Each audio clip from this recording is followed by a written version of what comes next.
Bonjour, je suis le docteur Ben Ahmed du service de pédiatrie de l'hôpital de Ain Taïa.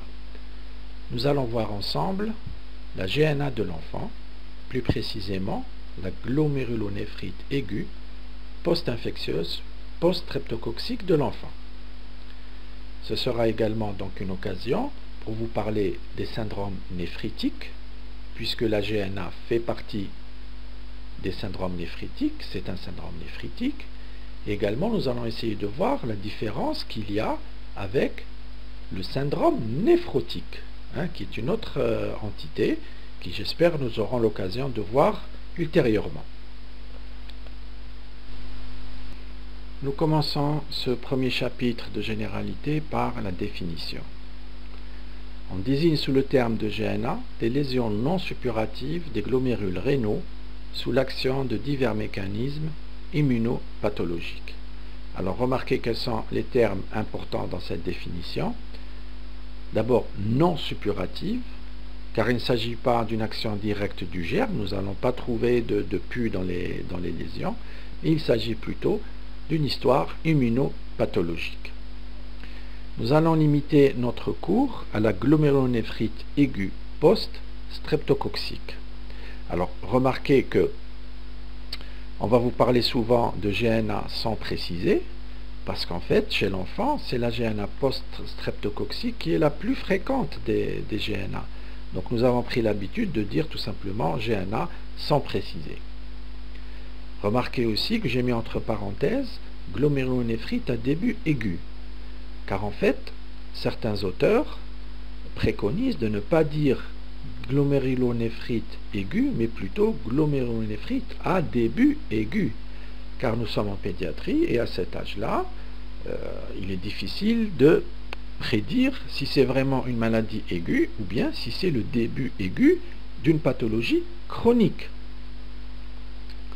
Alors, l'intérêt de la question, en fait, c'est la maladie glomérulaire la plus fréquente en pédiatrie. Il est vrai que ces derniers temps, nous avons remarqué une diminution de la fréquence, probablement en rapport avec le programme de lutte contre le rhumatisme articulaire. La GNA post-streptococcique a bénéficié donc de ce programme de lutte contre le RA.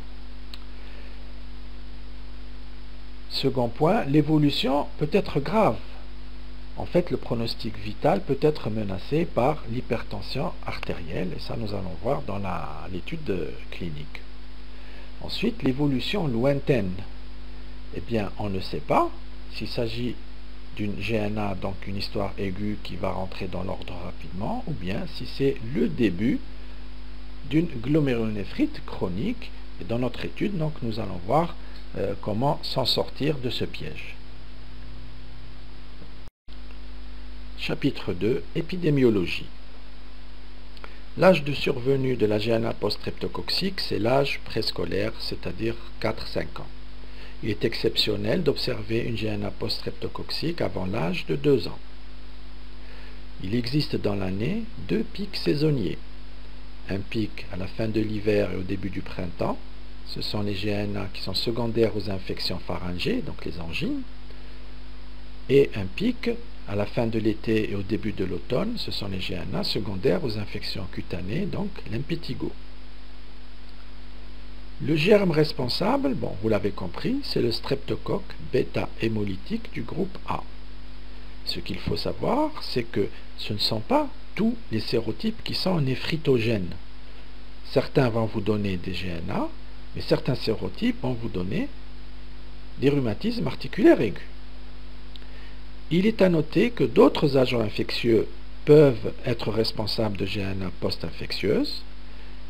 Ce sont des bactéries, telles que pneumocoque, staphylocoque ou salmonelle, des virus, rougeole auréant, des germes apparentés, rickettsie ou mycoplasme, ou encore des parasites, tels que paludisme, toxoplasmose, ou encore leishmaniose.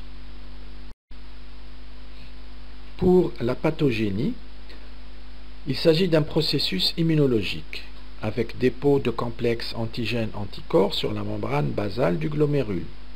Ceci à cause d'une parenté antigénique entre la protéine M de la paroi du streptocoque et la membrane basale. Les arguments sont qu'il existe toujours un délai entre l'infection streptococcique et l'apparition de la GNA, que l'atteinte est toujours bilatérale et concerne les deux reins, et qu'il y a une baisse transitoire du complément, il y a une consommation du complément. Voyons maintenant la physiopathologie. Il va y avoir de l'inflammation, donc une agression du glomérule, avec une hyperémie qui va être responsable d'une hématurie. Ce sera donc une hématurie macroscopique au départ. Également une atteinte de la membrane basale qui va vous donner une insuffisance rénale aiguë avec une rétention hydrosodée, donc de l'hypertension artérielle, et une protéinurie. À l'anapathe, la microscopie optique va montrer des glomérules volumineux, hypercellulaires, avec prolifération de cellules mésangiales, de macrophages et de polynucléaires. Et c'est en microscopie électronique que l'on va voir la lésion caractéristique de la GNA post-streptococcique. Ce sont des dépôts coniques, appelés en anglais humps, sur le versant épithélial de la membrane glomérulaire. Voyons maintenant les signes cliniques. Nous prenons comme type de description la GNA post-streptococcique. Ces signes vont débuter 1 à 3 semaines après une infection streptococcique. Le début est en général brutal, marqué par une hématurie macroscopique qui va motiver, dans de nombreux cas, la consultation, avec également des œdèmes. Les signes cliniques principaux sont au nombre de 4. L'hypertension artérielle, les œdèmes, l'hématurie qui est macroscopique et l'oligurie. Nous allons commencer par l'hypertension artérielle car c'est l'occasion de dire comment on prend la tension artérielle chez l'enfant. La tension artérielle chez l'enfant se prend chez un enfant qui est dans un environnement calme, qui est au repos depuis 15 ou 20 minutes en décubitus dorsal, avec un brassard qui va couvrir les 2/3 du bras, ni plus ni moins. Et l'on va prendre, donc comme chez l'adulte, la tension artérielle systolique et diastolique, et nous allons reporter la valeur sur des courbes.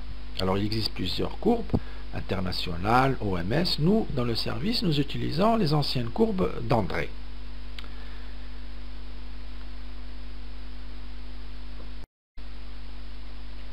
Voici les courbes de tension artérielle d'André. Vous constatez qu'il existe des courbes pour les garçons, des courbes pour les filles. L'on parlera d'une HTA ou d'une hypertension artérielle limite lorsque la valeur de la tension artérielle est au-dessus du percentile 97,5 jusqu'au percentile 97,5 plus 10 mm de mercure.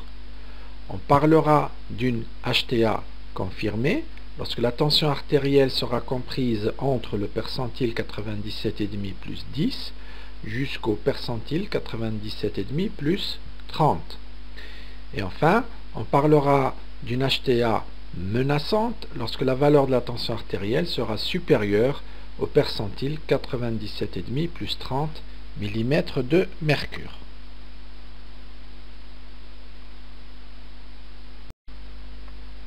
À côté de l'hypertension artérielle, eh bien, il y a aussi les œdèmes. Ça commence par une bouffissure du visage, puis une infiltration qui va se généraliser. Il peut s'agir d'une simple prise de poids également, d'où l'intérêt de noter le poids de l'enfant à chaque consultation sur le carnet de santé. Imaginez le cas d'un enfant qui a consulté il y a une quinzaine de jours parce qu'il avait une angine, qui revient aujourd'hui et on voit qu'il a pris 3 kilos. Bien, si on ne voit pas les œdèmes, il y a quand même cette prise de poids qui est anormale, qui ne peut être qu'une rétention d'eau.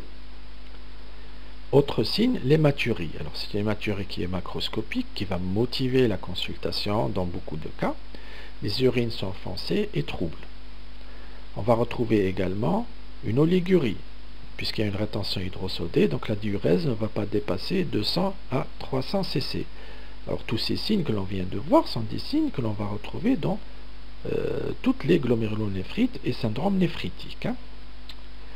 Il y a également des signes accompagnateurs, plus ou moins présents, donc pâleur, asthénie, douleur abdominale, nausées, vomissements, fébricules, etc. Les autres signes qui peuvent être également vus, nous allons les voir dans les formes compliquées. Voyons maintenant la biologie. Alors, nous sommes en néphrologie, donc il faut toujours s'intéresser et se poser la question, que se passe-t-il dans les urines, que se passe-t-il dans le sang? Commençons par les urines. Eh bien, vous allez trouver cette hématurie macroscopique constante que vous allez confirmer par une chimie des urines. Vous allez également trouver des leucocytes. Vous allez trouver une protéinurie qui est constante, qui est d'importance variable, mais ici, elle est non sélective, contrairement au syndrome néphrotique. Dans le syndrome néphrotique, vous allez trouver une protéinurie qui est sélective. Ici, non. Alors, cette protéinurie également, elle est rarement massive, contrairement au syndrome néphrotique. Dans le syndrome néphrotique, vous allez trouver une protéinurie qui est massive. D'accord ? Le sodium, ici aussi, donc dans les urines, il est diminué puisqu'il y a une rétention de sodium. Alors, et dans le sang, que se passe-t-il? Vous allez trouver une augmentation du taux d'urée. Une augmentation, mais qui n'est pas très importante. 0,6, 1,2, 1,5 g par litre. La créatinémie, elle reste normale. Elle n'a pas le temps d'augmenter, puisque tout va très vite. Le ionogramme sanguin est normal, sauf s'il y a une anurie totale. Les protides et les lipides restent normaux, contrairement au syndrome néphrotique, où ils vont être perturbés. Et là, vous allez trouver des aslos qui vont être augmentés. C'est la preuve qu'il y a une infection streptococcique. Il faudra donc refaire toujours un deuxième taux après 15 jours pour voir l'ascension des aslos. Vous allez trouver une fraction C3 du complément qui est basse d'une manière transitoire, et c'est la preuve qu'il y a un processus immunologique. Vous allez compléter vos examens par un prélèvement de gorge, donc pour une étude bactériologique, qui aura surtout un intérêt épidémiologique. Les autres examens, vous allez retrouver la forme numération sanguine, une anémie, normochrome normocytaire modérée, une hyperleucocytose à polynucléose modérée, et puis la VS qui peut être également accélérée puisqu'il y a de l'inflammation. Les formes cliniques. Et nous commençons par les formes compliquées. Ces formes compliquées sont liées à la rétention hydrosodée, donc à l'hypertension artérielle, et c'est cela qui va mettre en jeu le pronostic vital. Nous avons l'encéphalopathie hypertensive. Donc c'est l'œdème cérébral. Cela commence par des céphalées, des vomissements, des troubles visuels, des troubles de la conscience, des convulsions, puis un coma. D'où l'intérêt de prendre la tension artérielle et de faire une chimie des urines chez un enfant qui vient de convulser, a fortiori si ce sont des convulsions dans un contexte apyrétique. Ensuite, l'OAP et l'insuffisance cardiaque. On va voir une toux, des râles crépitants, au téléthorax des images en aile de papillon ou un épanchement pleural. Mais attention, on n'en voit pas à la radio un enfant qui est suspect d'OAP. Il faut commencer par le prendre en charge et puis on va retarder notre téléthorax ou bien on le fera au lit du malade. Dernière complication, c'est l'anurie, donc avec acidose et hyperkaliémie très grave. Nous continuons avec les formes cliniques. Nous voyons donc d'abord les formes avec syndrome néphrotique. Alors, une GNA auquel va s'associer un syndrome néphrotique, soit d'emblée, soit tardivement. Et l'évolution va se faire souvent vers la chronicité. Donc nous expliquerons mieux le syndrome néphrotique dans le cours qui lui est dédié. Ensuite, nous avons les formes frustes. Ce sont des formes qui passent du camp du diagnostic par hasard en faisant un dosage de la fraction C3. Forme dite à signe urinaire minime. Là, nous allons retrouver une oligurie sans protéinurie et hématurie, mais rapidement des manifestations neurologiques graves. Et enfin, forme du nourrisson. Elle est très rare, exceptionnelle avant l'âge de 2 ans, mais grave. Là, nous allons retrouver des tableaux de convulsions et de défaillance cardiaque. Finalement, le diagnostic positif repose sur l'anamnèse, avec la notion d'infection ORL ou cutanée, sur la clinique, avec les œdèmes, l'hypertension artérielle, l'oligurie et l'hématurie, sur la biologie, avec les bandelettes réactives urinaires qui montrent l'hématurie et la protéinurie, avec la baisse de la fraction C3, avec l'augmentation des ASLO. Vous voyez qu'à ce stade, la ponction biopsie rénale n'est pas nécessaire, c'est l'évolution qui décidera s'il faudra la faire ou pas. Le diagnostic différentiel commence avec les glomérulonéphrite chroniques. En effet, comme je l'ai dit au début du cours, il est délicat de faire la différence entre une glomérulonéphrite aiguë et une glomérulonéphrite chronique qui débute.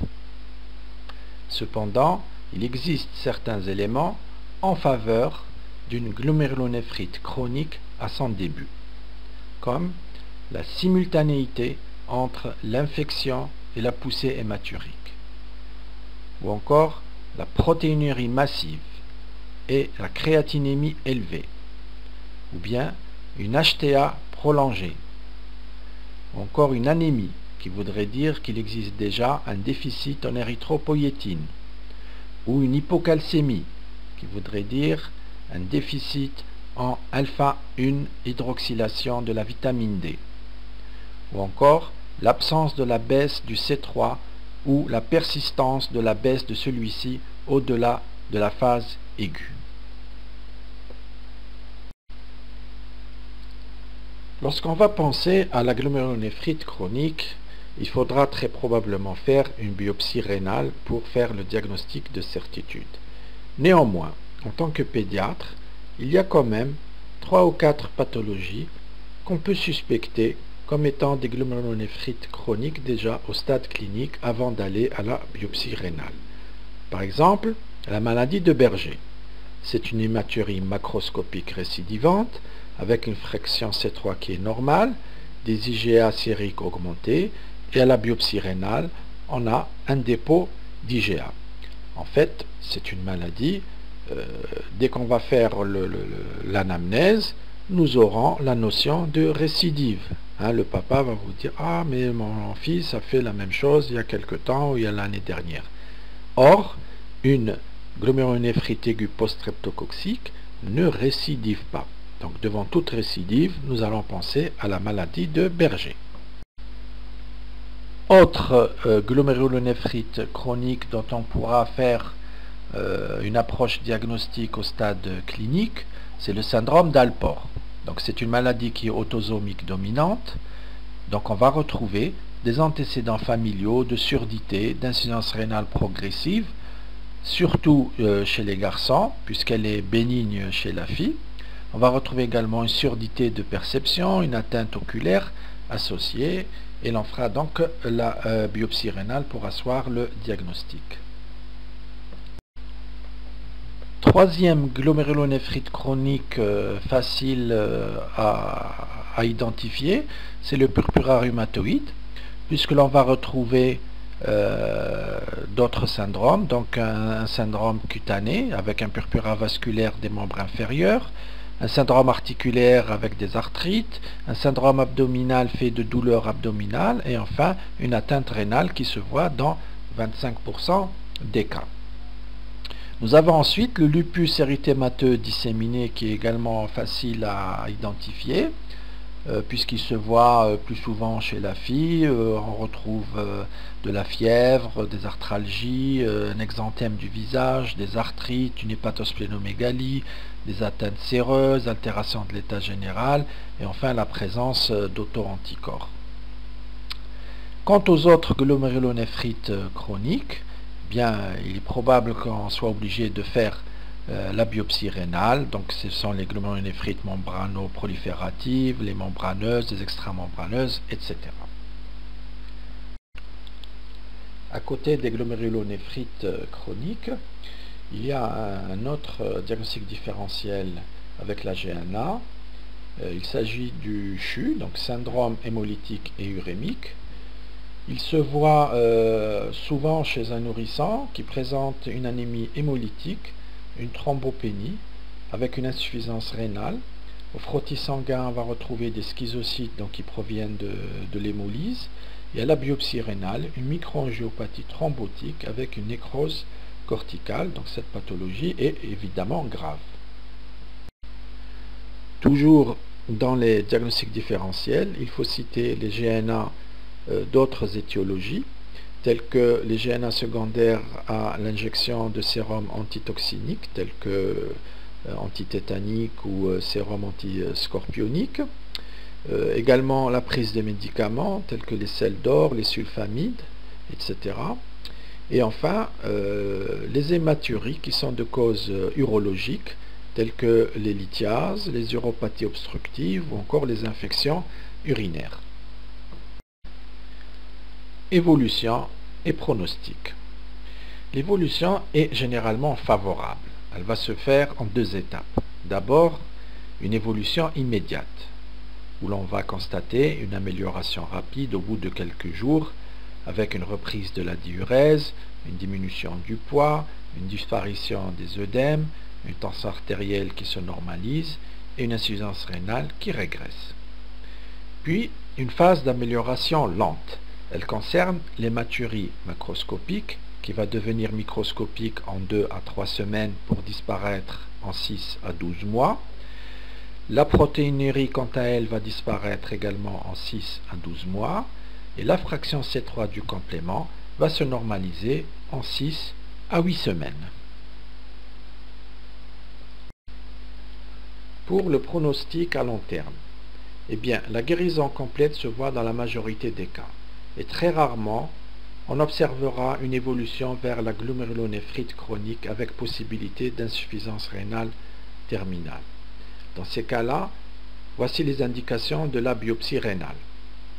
Un tableau clinique sévère, anurie, syndrome néphrotique, insuffisance rénale sévère, une persistance anormale de l'HTA ou de l'insuffisance rénale, une protéinurie importante supérieure à 3 mois, une fraction C3 qui reste basse au-delà de 4 mois d'évolution, une hématurie microscopique après 18 mois d'évolution, une hématurie macroscopique récidivante, à ce moment-là il s'agira très probablement d'une maladie de Berger, et enfin une fraction C3 qui a été normale dès le début.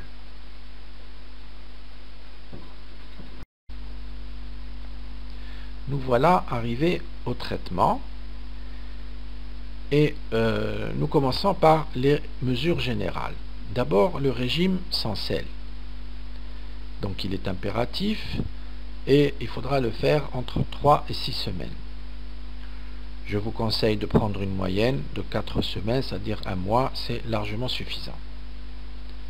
Ensuite, la restriction hydrique. Donc, il faudra diminuer les apports en eau, mais il faudra calculer et donner à l'enfant l'équivalent de sa diurèse des 24 heures et on ajoutera les pertes insensibles, tout ce qui est passé dans la transpiration et la respiration. Ce qui a été évalué à peu près à 400 cc par mètre carré par jour. Ensuite, nous avons le repos au lit en période d'hypertension artérielle et d'œdème. Et enfin, la reprise de l'activité physique normale sera entreprise entre 4 et 6 semaines, c'est-à-dire qu'on laissera l'enfant jouer librement, mais on ne pourra pas encore lui délivrer de certificat de bonne santé, car il faut attendre les critères de guérison. Ensuite, nous avons les diurétiques. Alors, nous utilisons essentiellement le furosémide, donc qui est le plus courant en pédiatrie, les présentations donc en ampoule injectable ou en comprimé de 20 ou 40 mg. La posologie étant de 1 à 2 mg par kilo par dose toutes les 3 heures sans dépasser 7 mg kilo jour. Nous verrons ça plus en détail dans les indications.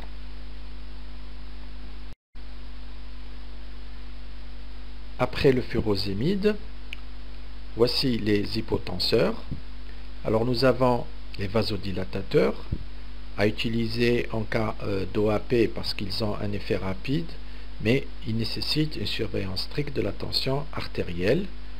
Donc nous citons donc la nicardipine qui se donne en intraveineuse diluée en perfusion et à la seringue électrique, ou encore la nifedipine donc qui peut être donnée en sublingual.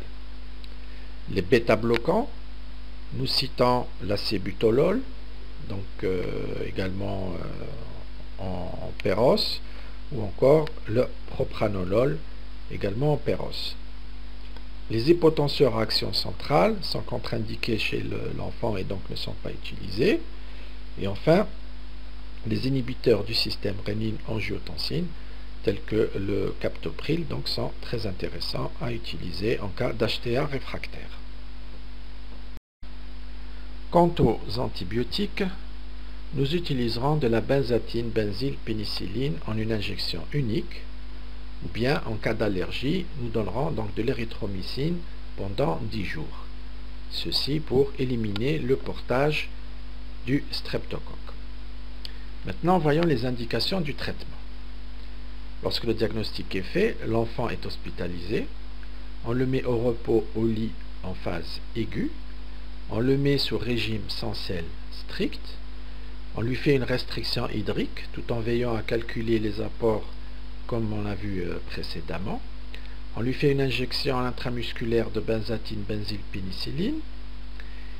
Quant au furosémide, alors il faudra donner 1 à 2 mg par kilo toutes les 3 heures en intraveineuse sans dépasser la dose de 7 mg par kilo par jour à cause du risque d'hypokaliémie, et donc jusqu'à normalisation de sa tension artérielle. Ceci prend en général 2 ou 3 injections maximum.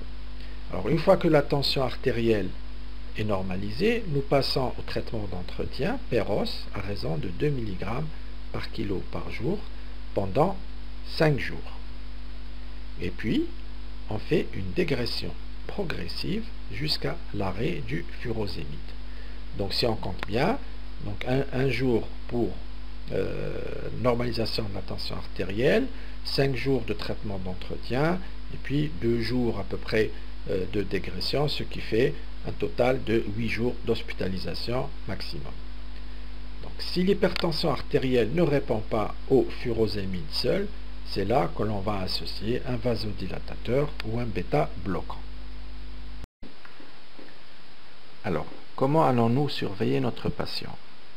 D'abord, pendant l'hospitalisation, il va falloir être très vigilant les 24 premières heures, car c'est là où on risque d'avoir des accidents dus à l'hypertension artérielle. Donc, on va établir une fiche de surveillance avec des intervalles de surveillance plus ou moins courts selon la gravité de l'hypertension artérielle. Alors cette fiche de surveillance, bien sûr, il va y avoir la tension artérielle, la température, la fréquence cardiaque, la fréquence respiratoire, mais on prendra également l'auscultation pulmonaire pour guetter l'OAP, et on fera attention à l'état de conscience de notre patient et guetter l'encéphalopathie hypertensive. D'accord? Donc, après ces 24 heures, si la tension artérielle s'est normalisée, donc la surveillance quotidienne, ça sera le poids, la diurèse et la chimie des urines. La surveillance hebdomadaire, on fera la fonction rénale, créatine, protéinurie des 24 heures et la vitesse de sédimentation. Quant aux ASLO, on les fera le premier jour et le 15e jour.